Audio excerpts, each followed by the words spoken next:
Hello दोस्तों, क्या हाल चाल है। आई होप सब बढ़िया बढ़िया होगा। तो पिछले लेक्चर में हम लोगों ने प्योर रोटेशनल स्पेक्ट्रा पढ़ा था, ठीक है ना। आज का हमारा जो लेक्चर है वो वाइब्रेशनल स्पेक्ट्रा है, ठीक है। आज हम पढ़ेंगे कि वाइब्रेशनल स्पेक्ट्रा होता क्या है। जैसे हमने आप पढ़ा था कि जब कोई भी एटम है उसको उसकी मीन पोजीशन से आप डिस्प्लेस करोगे, ठीक है ना। मान लीजिए कोई डायटोमिक मॉलिक्यूल है और उस डायटोमिक मॉलिक्यूल को हमने क्या किया, उसकी मीन पोजीशन से जब आप डिस्प्लेस करोगे तो क्या करेगा, अपनी एक्सिस पे वाइब्रेट करने लगेगा, ठीक है ना। तो वाइब्रेशनल मोशन का सबसे जो एग्जांपल है, सेट एग्जांपल है, वो सिंपल हार्मोनिक मोशन है। तो वही हम यहाँ पर लिख रहे हैं। ये लाइन आप याद रखेंगे, एग्जाम में आपसे कभी कभी पूछा जाता है कि the simplest model, the simplest model of vibrational motion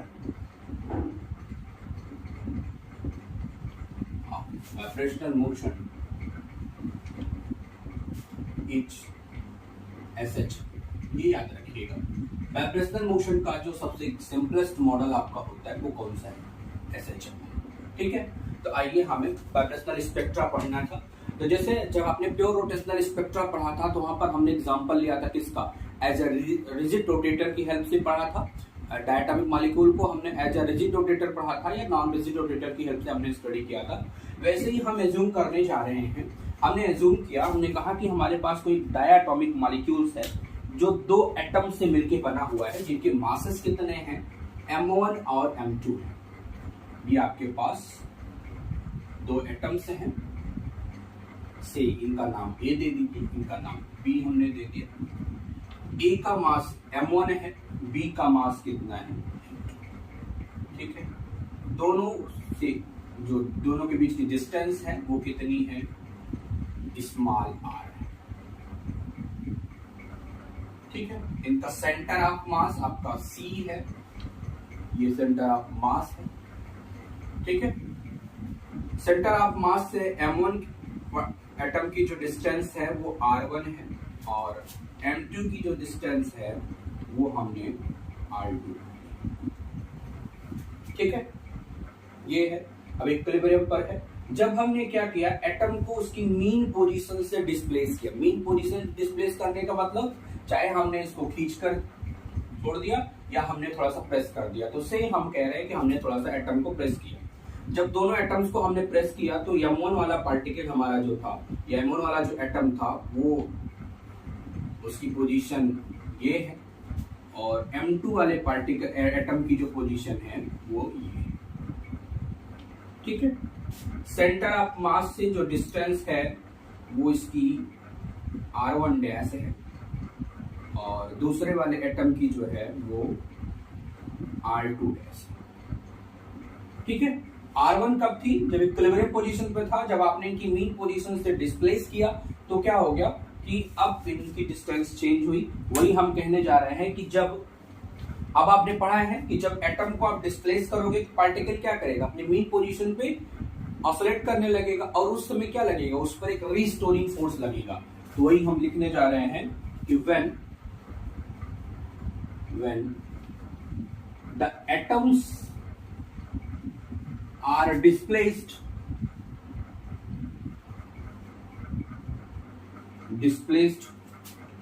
from mean position,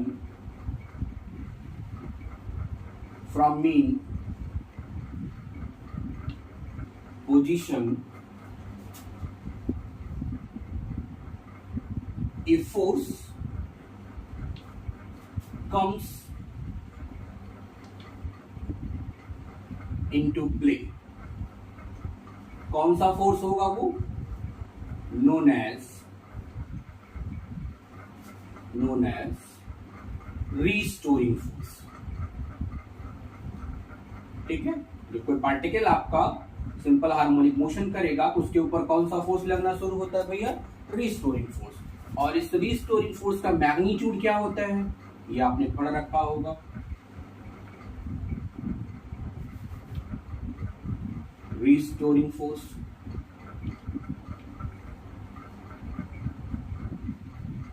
magnitude किसके बराबर हो जाएगा, डिस्प्लेसमेंट के डायरेक्टली प्रोपोर्शनल होता है, ठीक है ना। डायरेक्शन क्या होगी, अपोजिट होती है और मैग्नीट्यूड किसके प्रोपोर्शनल होगा? डिस्प्लेसमेंट के।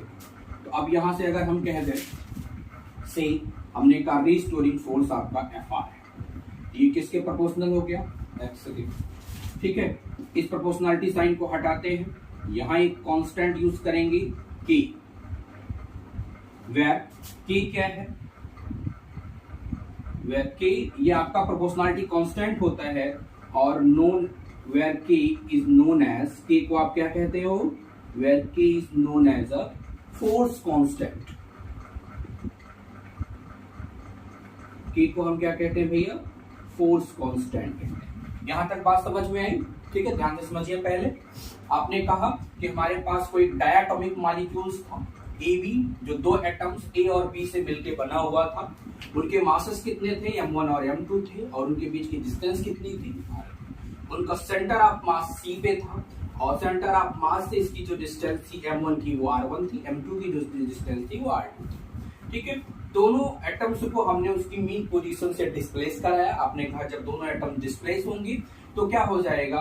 उन पर एक रीस्टोरिंग फोर्स एक्ट करेगा, और उस रीस्टोरिंग फोर्स का जो मैग्नीट्यूड होता है वो डिस्प्लेसमेंट के डायरेक्टली प्रोपोर्शनल होगा। ठीक है ना? अब तो यहां से आपने कर दिया। हमने कहा कि जब इनको आपने मीन पोजीशन पे ले आए थे, हमने डिस्प्लेस किया था, तो ये डिस्टेंस हमने कह दी कैपिटल आर। ठीक है, ये आपका क्या हो सकता है? ये तो हमने प्रेस किया है। अगर ये आप मान लीजिए कि ये एटम आपका हमने थोड़ा सा स्ट्रेस कर दिया, ये एटम यहां हो गया, ये एटम यहां चला गया। ठीक है, तो ये एटम यहां चला गया, अगर मान लीजिए तो ये आपकी क्या हो जाएगी? ये R1 डैश हो जाएगी, और ये आपकी क्या हो जाएगी?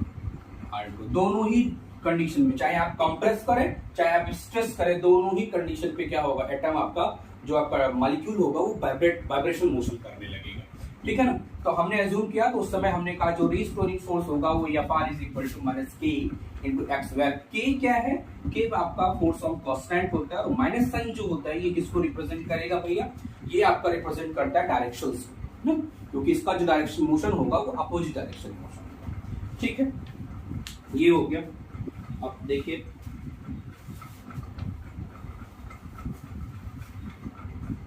From Newton second law, Newton का सेकंड लॉ क्या कहता है? From Newton second law of motion, second law of motion. इस पर एक सेकंड, एक चीज हाँ लिखना बंद छोड़ दिए थे, जो x है वो कितना होगा? एक सेकंड, एक चीज और नोट कर लेता हूँ। Fr आपका जो होगा ये माइनस के, और ये क्या हो जाएगा? Capital R minus small r। ठीक है, इसको इक्वेशन नंबर 1 कह देते हैं। अब चलते हैं from Newton second law, from Newton second law of motion. Newton second law motion क्या कहता है? F is equal to ma। ठीक है, अब F1 पे जो फोर्स आपका एक्ट करेगा वो कितना हो जाएगा भैया? F1 ये आपका बराबर होगा mo1, ए के स्थान पे हम लिखने जा रहे हैं del 2 R1 dash upon del dt। ठीक है, ये m1 पर लगेगा, एंड F2 किसके बराबर हो जाएगा भैया? m2 del 2 R2 dash upon del dt। इसको इक्वेशन नंबर हम कुछ नहीं मान रहे, छोड़ो। अब देखिए, अगर फॉर हम बात करें किसके लिए? m1 के लिए, तो आपका रीस्टोरिंग फोर्स और F1 आपका बैलेंस होगा, तभी तो सिंपल हार्मोनिक मोशन पॉसिबल होगा। और F2 और F1 Fr आपके देखिए F1 और F2 दे देते हैं इनको, इक्वेशन नंबर इनको हम क्या दे दे रहे हैं? 2 दे देते हैं, इनको 3 कह देते हैं, इनको 3 कह। देखिए अब Fr और F1 अगर बराबर होंगे तब ये आपका m1 मास का पार्टिकल ऑसिलेट करेगा, और Fr और F2 आपका बराबर होगा तब ये आपका m2 वाला ऑसिलेट करेगा। तो वही फ्रॉम इक्वेशन नंबर 1, 2 एंड 3 क्या हो जाएगा, m1 del 2 r1 dash del tt2 is equal to आपका ये किसके बराबर होगा भैया, minus K capital R minus small r। ठीक है। और दूसरा m2 के लिए क्या हो जाएगा, m2 del 2 r dash upon del tt2 और is equal to minus K capital R minus small r। इसको इक्वेशन नंबर हम 4 दे रहे हैं, इसको इक्वेशन नंबर 5। ठीक है, ये आपके हो। अब देखिए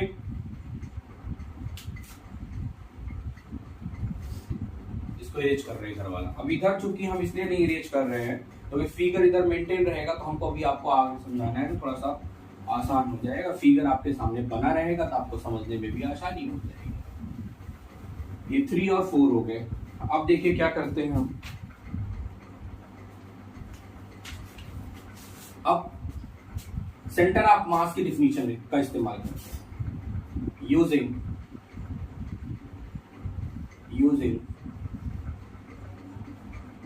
definition of centre of mass. Centre of mass की डिफिनीशन क्या कहती है भैया, m1 r1 dash is equal to किसके बराबर होगा, m2 r2 डैश के बराबर होगा। और क्या हो जाएगा, फिगर से आप देखेंगे तो capital R is equal to क्या हो जाएगा, r1 dash plus r2 dash. ठीक है।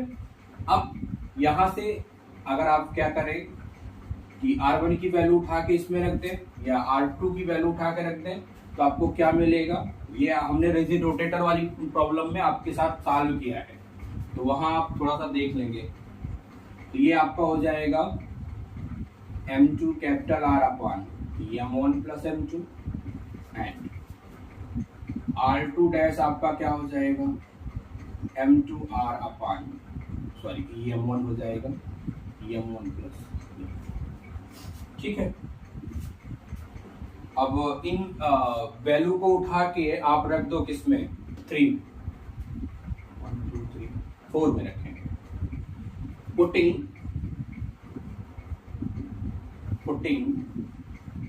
द वैल्यू ऑफ, चाहे 3 चाहे 4 या 5 किसी में रखें कोई इशू नहीं होगा, सब वैल्यू सही रहेंगी। Putting the value of r dash r1 dash in equation number 4 we get. ठीक है। यहां पे देखिए आपने क्या किया, हमने सेंटर ऑफ मास की डिफिनीशन का इस्तेमाल किया। सेंटर ऑफ मास की डिफिनीशन आपका कहते ये हो गई। अब फिगर से आपने देखा कि capital R is equal to किसके बराबर होगा, r1 dash plus r2 dash के बराबर होगा। तो यहां से आपने r1 की वैल्यू उठा के रख दी तो आपको r1 डैश मिल गया, r2 की वैल्यू उठा के रख दिया तो जब r1 और r2 की वैल्यूज आप पुट करोगे तो आपको r1 और r2 फाइंड हो जाएंगे। अब ये जो r1 और r2 फाइंड हुए हैं इनको उठा के हम कहाँ रखने जा रहे हैं, इक्वेशन नंबर 4 में। इक्वेशन नंबर 4 आपका जो आया था कि आपने वहां पे concept Newton second law of motion का इस्तेमाल किया और सेकंड लॉ ऑफ मोशन में आपने कहा था कि जब तक रिस्टोरिंग फोर्स और मोशन ऑफ द फोर्स ये दोनों आपस में बराबर नहीं होंगे तब तक आपका पार्टिकल सिंपल हार्मोनिक मोशन कर ही नहीं सकता। तो वहां से हमने अब फिगर का काम हमें नहीं तो हम फिगर इरेज करने जा रहे हैं।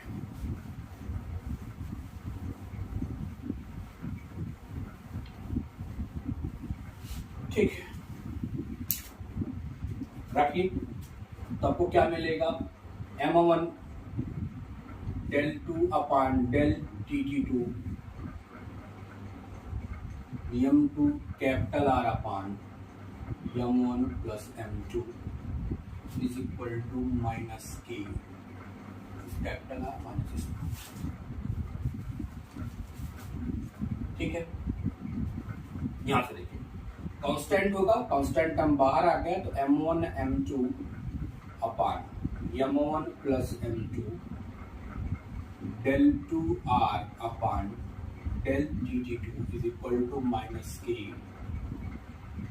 Capital R minus small r। इससे आप परिचित होंगे, क्या है ये, रिड्यूस्ड मास। तो mu del 2r upon del tt2 is equal to minus K, small K है भाई साहब, minus K capital R minus small. ठीक है, अब यहां से देखिए कि क्या कंक्लूजन निकलता है। वी नो दैट, क्या जानते हैं आप, we know that SHM of a diatomic molecule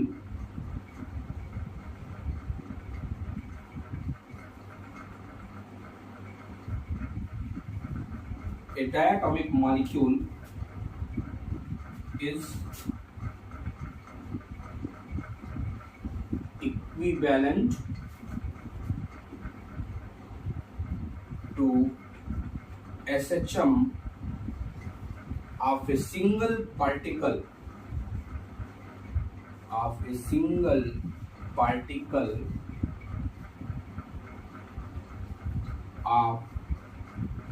मास। ठीक है, यहाँ पे देखिए जब आप क्वेश्चन नंबर 4 और 5 आपने लिखा था, आपने कहा था कि जब M1 ऑसिलेट करेगा और M2 ऑसिलेट करेगा, तो आपका सिंपल हार्मोनिक मोशन का इक्वेशन ये था। यहाँ पर आपने कहा कि जब आपका कोई भी पार्टिकल है जो डायटोमिक मॉलिक्यूल का सिंपल हार्मोनिक मोशन होगा, वो किसके इक्विवेलेंट होगा, एक सिंगल पार्टिकल जिसका मास कितना होगा म्यू, वो आपका उसी के इक्विवेलेंट मोशन आपका होगा।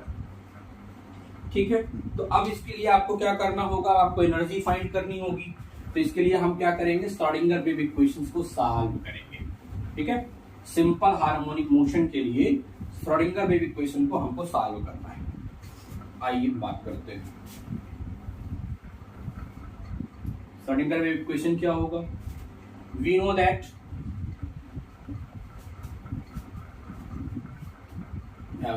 मत करिए, सीधा लिखिए, the Schrodinger wave equation for SHM या हार्मोनिक ऑसिलेटर,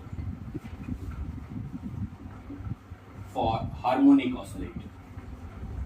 हार्मोनिक ऑसिलेटर के लिए श्रोडिंगर वेव इक्वेशन क्या होता है भैया, del 2 psi upon del x2 plus आपका अब मास कितना है, म्यू है, तो m के स्थान पे क्या हो जाएगा, 2 म्यू अपॉन h कट का square e minus v psi equal 0। ठीक है, वेयर E क्या है, टोटल एनर्जी होती है, V आपका पोटेंशियल एनर्जी होगी। तो V पोटेंशियल वेयर V कितना होगा, हाफ के एक्स स्क्वायर। ठीक है, अब इसका सोल्यूशन आप निकालने जाओ तो बहुत लंबा हो जाएगा, क्योंकि हमें तो इस एग्जाम हमको तो आपको समझना है, तो हम इसलिए इसका सोल्यूशन नहीं निकाल लेता है, सीधा लिखने जा रहे हैं कि the solution of equation number 5 पढ़े हैं, इनको हम देते हैं 6 और इनको 7 देते हैं। The solution of equation number 7 क्या होगा सोल्यूशन भैया, सिंपल हार्मोनिक मोशन के लिए E इज इक्वल टू, जब आप लिखेंगे तो ये h cut omega nu plus r, ये एनर्जी आती है। जब आप सॉल्व करते हैं सिंपल हार्मोनिक मोशन को, तो ये आपको याद होगा, तो आपने ऑब्वियसली थर्ड ईयर में जब आप रहे होंगे, स्टैटिस्टिकल मैकेनिक्स जब आपको पढ़ाया गया होगा, तो वहां भी ये सॉल्व होता है, या आपको क्वांटम मैकेनिक्स आप पढ़े होंगे, तो क्वांटम मैकेनिक्स में जो application of Schrodinger wave equation होता है, वहां भी आपको सॉल्व करना पड़ेगा, किया गया है, तो वो भी आप वेयर यहाँ पे न्यू क्या है, वेयर न्यू की वैल्यू क्या हो जाएगी, 0 1 2 3 up to so on, is called नहीं, कई सारी स्टेट होंगी, आर कॉल्ड होगा, are called vibrational quantum number.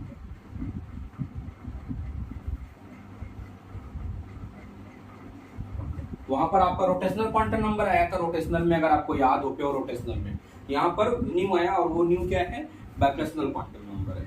ठीक है, तो अब आइए बात करते हैं सिलेक्शन रूल क्या होगा वाइब्रेशनल के लिए।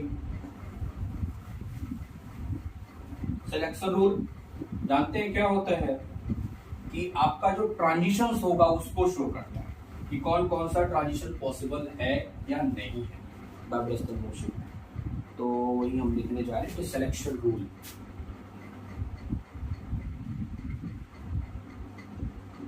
सिलेक्शन रूल, सिलेक्शन रूल क्या होता है पहले तो ये लिख लेते हैं, फिर बात करते हैं। सिलेक्शन रूल क्या होता है?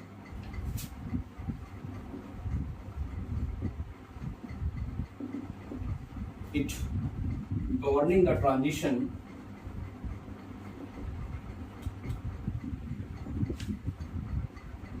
in vibrational spectrum।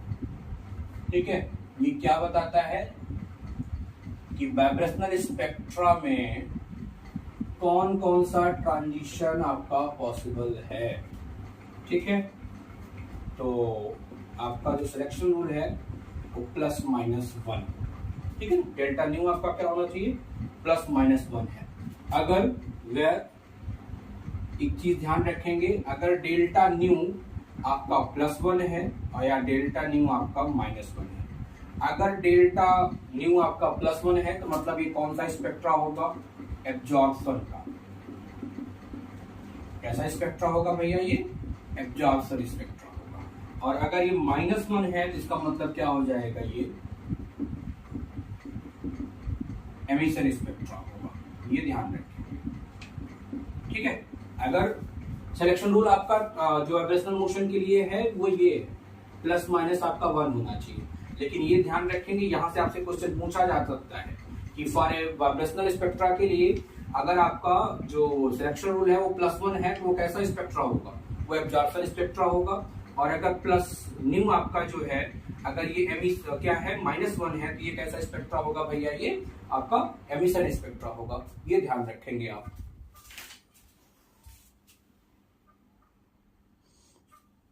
ठीक, ये आपका हो गया। अब देखिए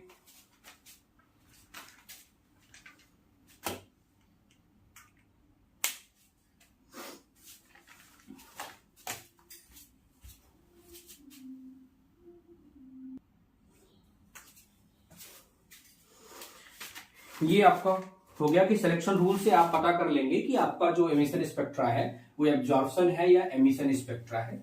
ये यहां से कंफर्म हो जाएगा। ठीक है, अब इसके बाद हम बात करेंगे, आपको मान लीजिए 2 स्टेट्स हमने दे दिए, एक आपका न्यू है, दूसरा न्यू +1 स्टेट है, तो दोनों में आपका आप कहो कि एनर्जी का डिफरेंस कितना होगा। ठीक है, डिफरेंस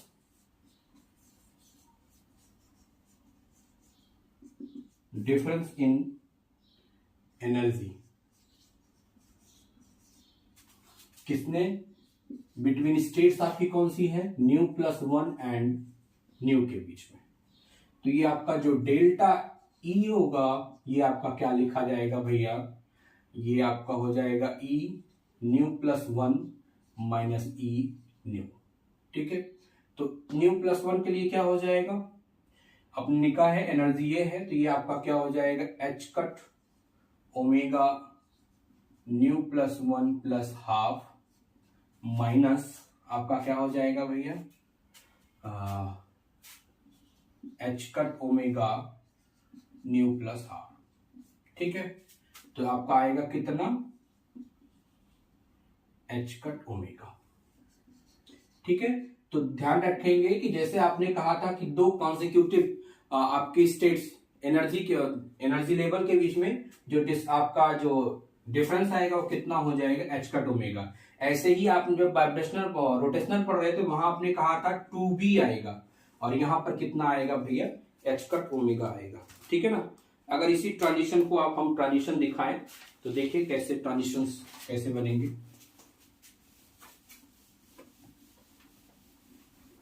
ये देख लीजिए आप ट्रांजिशन क्या होगा।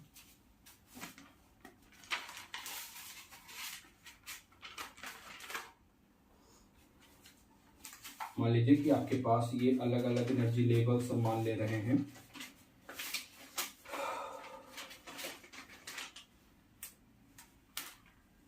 ये आपका है न्यू इक्वल टू 0, ये आपका है न्यू इक्वल टू 1, ये आपका है new equal to 2,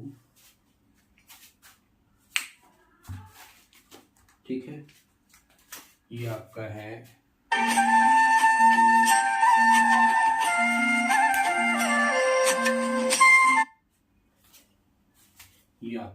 new equal to 3, ठीक है। तो अब इसमें ट्रांजिशन देखिए क्या होगा, ये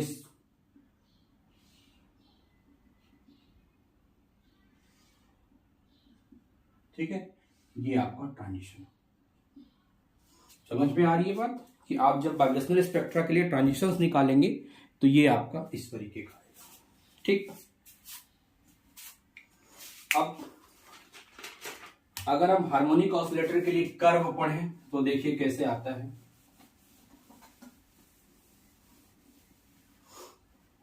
ये तो आपका ट्रांजिशन हो गया कि इनके बीच की जो डिस्टेंस आपकी कितनी होगी, ये h omega, h cut omega, h cut omega, ठीक है, ध्यान रखें। अब कर्व ऑफ हार्मोनिक ऑसिलेटर,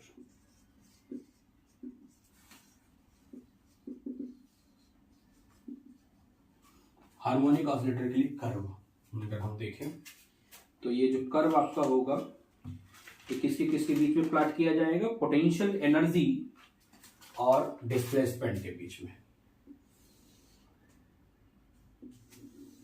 ठीक है। किसके किसके बीच का कर्व होगा, ये पोटेंशियल एनर्जी और डिस्प्लेसमेंट के बीच में। ये आपका पोटेंशियल एनर्जी हो गया और ये आपका डिस्प्लेसमेंट हो गया r, ठीक है। तो जो कर्व आता है वो देखिए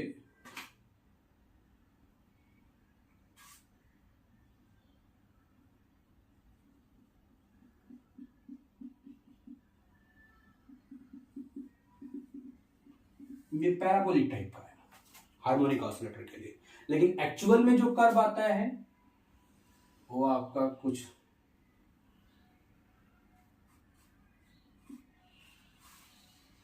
इस नेचर का आता है, ठीक है ना। तो इसका मतलब समझिए कि आपका जो मोशन है वो क्या होता है, वो एक्चुअल आपका हार्मोनिक आपका नहीं होता है। तो उसके लिए आपको क्या करना पड़ेगा, कुछ करेक्शन करने पड़ेंगे। तो वही हम लिखने जा रहे हैं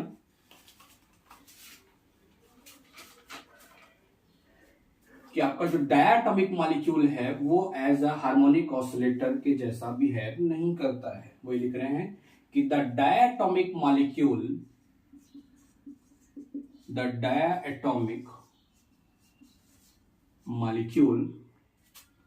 does not act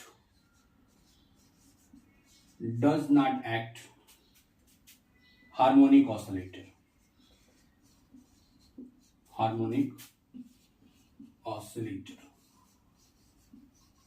but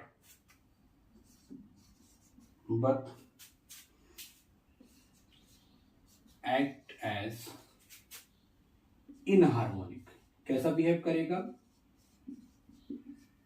इनहार्मोनिक oscillator के लिए सब बिहेव करते हैं ना। सो क्या करना पड़ेगा आपको, show correction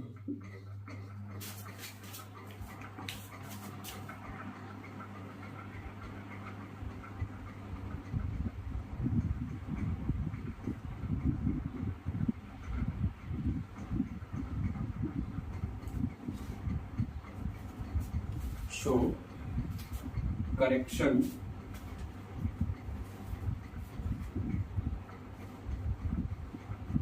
has to be applied।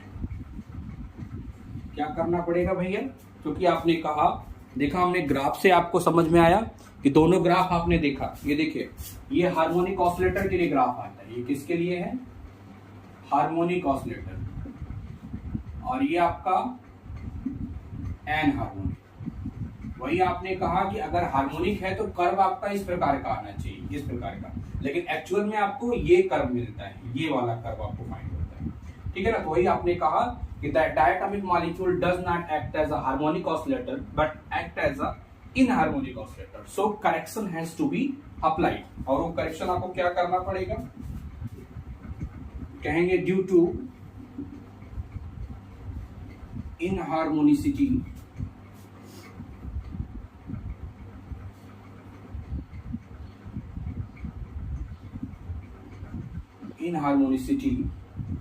आपका जो एनर्जी हो जाएगी E is equal to omega nu plus half minus H cut omega nu plus half का स्क्वायर,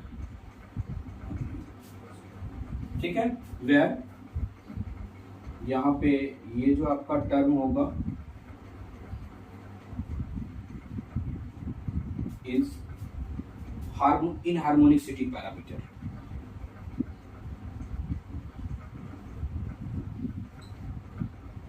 ठीक है भैया। आपने कहा कि एक्चुअल में आपका जो डायटोमिक मॉलिक्यूल होता है वो as a harmonic oscillator behave नहीं करता है, इसलिए आपको ये नया टर्म आपको इंट्रोड्यूस करना पड़ा है। इस टर्म को हम क्या कहते हैं, ये जो आपका XE है इसको इनहार्मोनिसिटी पैरामीटर के नाम से हम जानते हैं, ठीक है।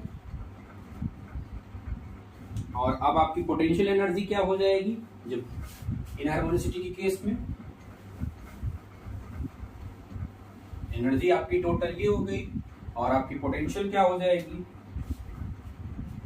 एंड V आपका जो हो जाएगा वो 1/2 kx² माइनस f x³ होगा, ठीक है। वेयर k आपका क्या हो, लेस देन f, ठीक है, ध्यान रखेंगे। और एक आपसे पूछा जाता है कि इस पैरामीटर जो आपका होता है इसकी वैल्यू क्या होगी, XC की वैल्यू क्या होती है, ये रिलेशन आप याद रखेंगे। ये दोनों ये आप 3 बार मैंने आपको इस पे क्वेश्चन बनने को बताया। ट्रांजिशंस के लिए आप ध्यान रखेंगे कि अगर सिलेक्शन रूल आपका +1 है तो आपका स्पेक्ट्रा अब्जॉर्प्शन होगा कि एमिशन, तो आप ध्यान रखेंगे अब्जॉर्प्शन, -1 होगा तो एमिशन होगा, और ये रिलेशन आप याद रखेंगे, ठीक है ना। अब in the terms of wave number अगर बात करें इसी एनर्जी को, जो एनर्जी आप फाइंड किए हैं इसको वेव नंबर के टर्म में अगर लिखना चाहें तो क्या लिखेंगे, in terms of wave number, ठीक है ना। In terms of wave number अगर आप लिखें ये आपका हो जाएगा G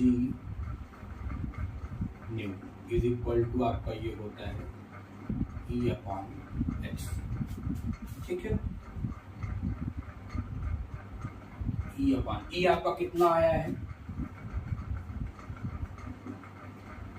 h cut omega nu plus half minus h cut omega nu plus half का स्क्वायर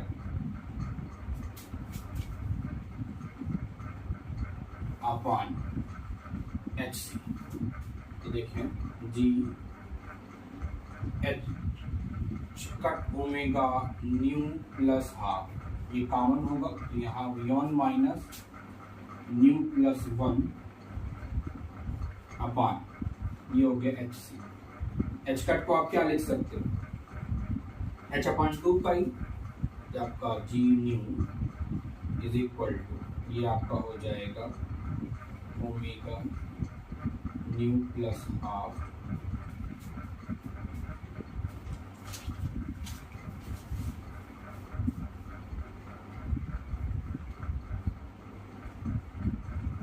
ठीक है, और ये 1 माइनस न्यू प्लस 1 एक टर्म तो ये हो जाएगा। अब अगर आप ओमेगा की वैल्यू रख दें क्या होता है 2 पाई न्यू,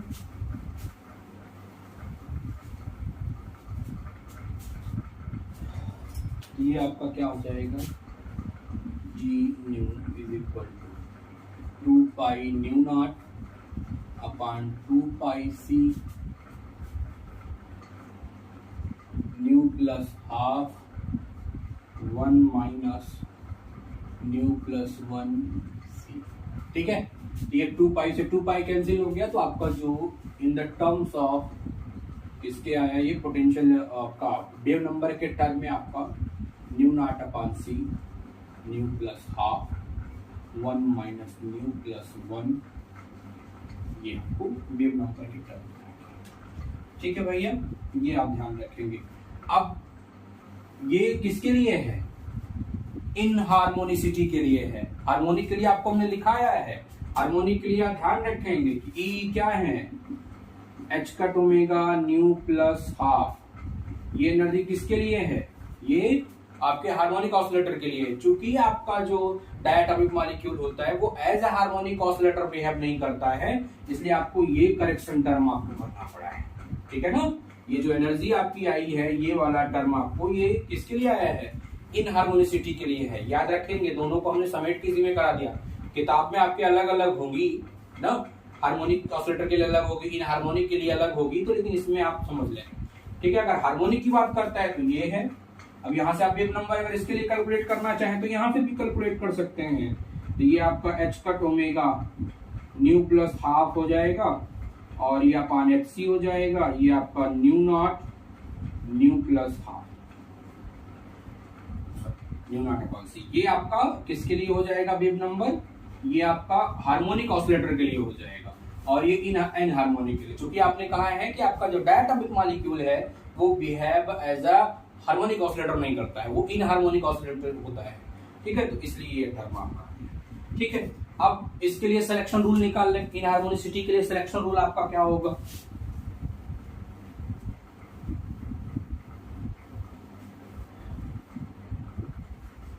इसके लिए अगर आपको सिलेक्शन रूल लिखना है तो कैसे लिखेंगे?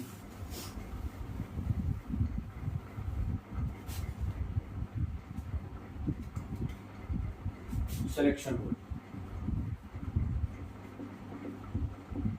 ये सब याद रखेंगे तो आपको आसानी हो जाएगी एग्जाम में करने में क्वेश्चन ना, क्योंकि यहां से पूछा जाएगा भाई। थोड़ा सा आप अवेयर रहें। तो delta V is equal to plus minus half plus minus 2 plus minus 3 up to so नहीं, सो आने यही होगा। ठीक है? अगर आपका डेल्टा वी प्लस 1 है, यहां भी ध्यान रखेंगे कि ये आपका क्या होगा, किसके होगा? corresponds to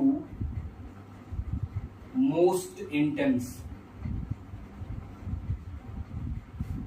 line of spectrum। ठीक है? अगर आपका ये +1 है तो किसको शो करेगा? जो मोस्ट इंटेंस लाइन आपकी स्पेक्ट्रा की होगी, बायबेजनल स्पेक्ट्रा की, उसको शो करेगा। ठीक है? और अगर आपका ये +2 है, +3 है, ±3 है, या ±4 है, ये आपको जा सकता है भाई, ध्यान रखेंगे। अगर ये है आपका तो ये किसको होगा? डिक्रीजिंग लाइन की। किसके होगा? Corresponds to decreasing line, decreasing correspond to line of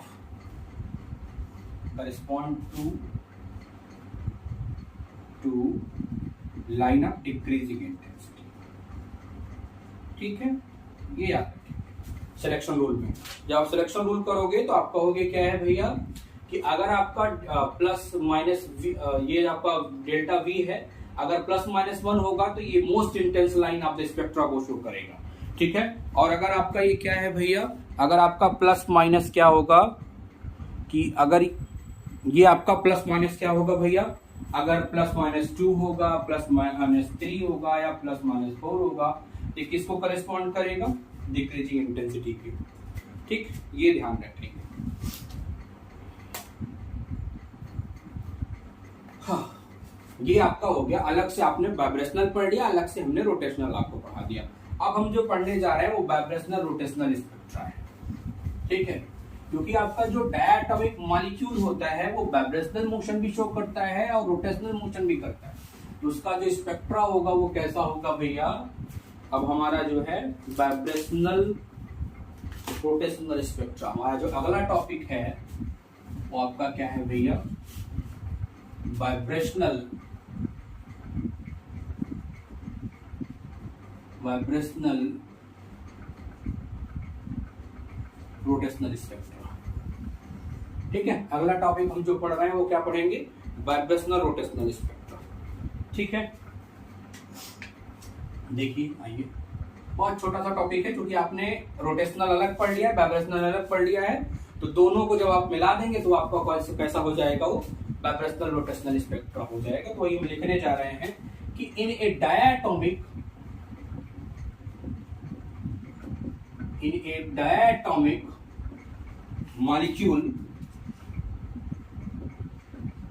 molecule there is rotational as well as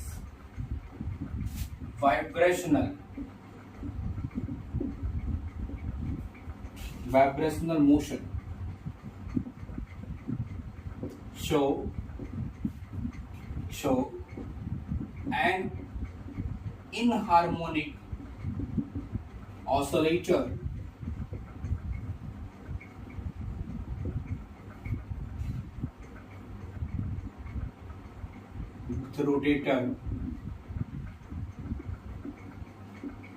with rotator is called vibrational rotator।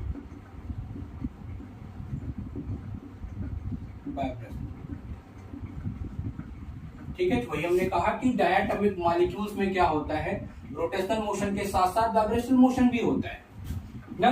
तो अगर हम क्या करेंगे कि ऐसा कोई हार्मोनिक ऑसिलेटर हो जो विथ रोटेटर के साथ हो, तो उसको आप क्या कहोगे, वाइब्रेशनल रोटेटर कहोगे। और इसकी जो टोटल एनर्जी होगी, टोटल एनर्जी ये किसका सम होगा भैया, ई टोटल, ये आपका सम होगा ई वाइब्रेशनल का प्लस ई रोटेशनल का, क्योंकि दोनों मोशन पॉसिबल है। इनहार्मोनिक ऑसिलेटर ऐसा इनहार्मोनिक ऑसिलेटर जो विथ रोटेटर के साथ होगा उसको वाइब्रेशनल रोटेटर कहोगे, और उसकी जो टोटल एनर्जी होगी वो किसके बराबर होगी, वाइब्रेशनल प्लस रोटेशनल के बराबर होगी। ठीक है, अभी आपने निकाला है क्या था, वाइब्रेशनल का वेव नंबर के टर्म में जी न्यू था, और इसका क्या था भैया, एफ जे। ठीक है, दोनों की वैल्यूज आपको नोन है, दोनों लेक्चर में आप जाएंगे वाइब्रेशनल और रोटेशनल में, तो दोनों जगह आपको मिल जाएगा। अभी वाइब्रेशनल का तो अभी आपको हमने बताया ही, प्योर रोटेशनल में आप जाके लेक्चर देख लेंगे तो आपको क्लियर हो जाएगा। ये आपका हो जाएगा nu not upon C nu plus half minus nu not upon C nu plus half का स्क्वायर एक्सी, और प्लस साइन के साथ इसका क्या होता है भैया, B J plus 1 minus D J square J plus 1 का स्क्वायर। ठीक है, ये आपका हो गया, या इसको ई डैश कह लें, ई टोटल ना कहते हैं, ई डैश कह लीजिए, ई टोटल थोड़ा लिखने में गंदा लगता है। ठीक है, तो टोटल एनर्जी आपकी ये हो जाएगी, वाइब्रेशनल रोटेशनल स्पेक्ट्रा के लिए ध्यान रखेंगे, ये टोटल एनर्जी हो जाएगी ना। ऐसा क्यों ऐसा हम कह रहे हैं कि क्योंकि देखो अभी आपने पढ़ा रोटेशनल स्पेक्ट्रा में, आपने कहा कि आपका जो डायटोमिक मॉलिक्यूल है वो रोटेशनल स्पेक्ट्रा भी शो करता है, और आपका जो डायटोमिक मॉलिक्यूल है वो वाइब्रेशनल भी है। तो डायटोमिक मॉलिक्यूल में दोनों मोशन पॉसिबल है। तो आप कहोगे कि एक ऐसा इनहार्मोनिक ऑसिलेटर जो विथ रोटेटर के साथ होगा वो क्या हो जाएगा, वो वाइब्रेशनल रोटेटर हो जाएगा, मतलब वो रोटेशनल भी करेगा और वाइब्रेशनल मोशन भी करेगा। ठीक है, तो इस प्रकार से उसकी जो टोटल एनर्जी हो जाएगी ये होगी। और उसका जो आपका सिलेक्शन रूल होगा, सिलेक्शन रूल इसके लिए क्या होगा भैया, ये आपका हो जाएगा delta we plus minus 1 plus minus 2 plus minus 3।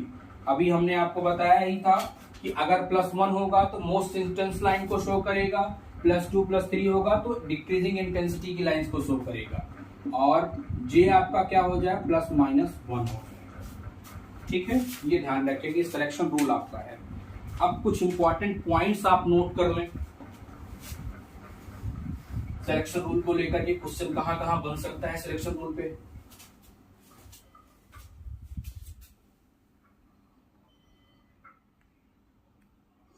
ठीक है, इसके सिलेक्शन रूल पे क्वेश्चन क्या क्या बन सकता है कि +1 है तो किसको शो करेगा, gives the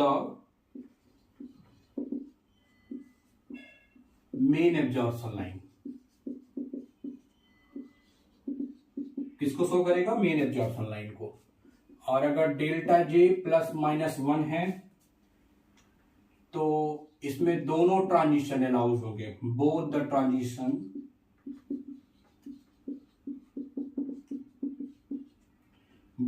both the transitions are allowed,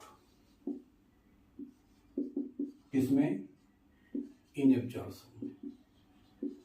ये इंपॉर्टेंट पॉइंट्स हैं, ये आप नोट कर रखेंगे, ठीक है ना, क्योंकि यहीं से क्वेश्चन आपका बनेगा। टोटल एनर्जी का टर्म बनेगा तो आपसे पूछा जाता है सिलेक्शन रूल वाइब्रेशनल स्पेक्ट्रम में ये है तो आपको किस लाइन को शो करेगा, ये ध्यान रखेंगे आप, ठीक है। और